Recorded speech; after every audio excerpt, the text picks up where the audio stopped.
you.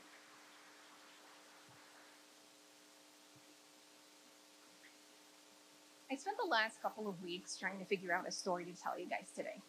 And I have so many stories, some great stories, some traumatizing. And they all have something that I learned from. So I decided to talk to my daughter. I told her a couple of my stories. And she turns around and tells me, Mom, do you realize that you have the tendency to tell traumatizing story in a matter-of-fact way? It wasn't shocking to me at all. I knew this already about myself. I tell stories like that all the time. The reason for this is that over the years, I have learned not to dwell on things that happened to me. I have learned to take experiences and turn them into fuel that propel me forward. So I'll give you an example. Although I'm not going to tell you about the time I almost lost my brothers or the time that my dad was taken away, I'm not even going to get into the stories of my high school drama and the bullying, the girl that pulled my hijab off, or the boy that sat behind me in every class and kept going, leopard, leopard. What was that all about? The story I'm going to tell you is my first year as a third grade teacher.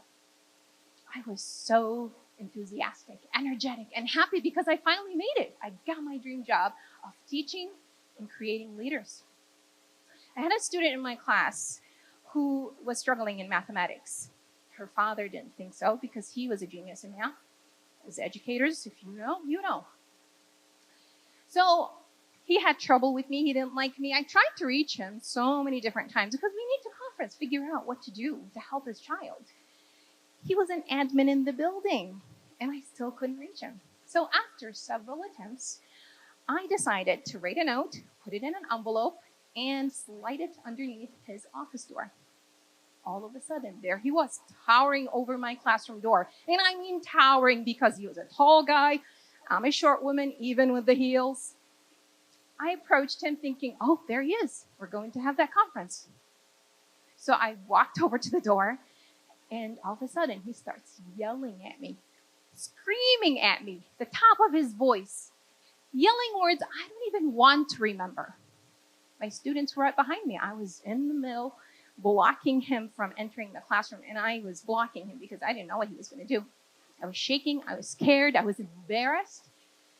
He kept on, and all I could think about at that moment is, when this is all over, what story am I going to tell my students to not make him look like a bad guy? I was a parent in the classroom after all. He dashed this way after he finished. I dashed the other way after I got somebody to stand in for me. We went to the main office. He went to the director's office. I went to the principal's office, shut the door, and broke down crying. I could still hear him. He was still yelling. But then I heard the director tell him, well, if you don't like how we do things here, here is the door. And he walked out the door.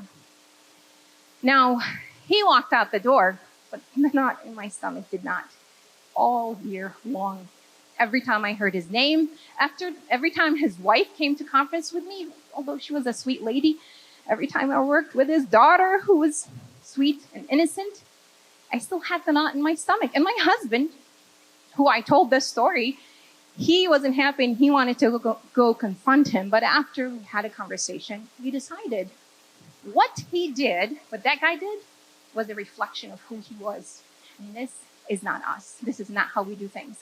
And what I learned, and I have come to love this experience because I've learned so much from it. What I've learned, the most important thing is that strength doesn't come from overpowering people. It comes from serving them. And that's what I base everything I do on, serving. So my message to myself has been, and my message to you today is that love it, learn, lead, or let go. You have to love every experience you go through because you're going to learn from it. It's going to teach you something. And then you're going to lead. You're going to help people, and you're going to serve them. And if you don't, you can't do that.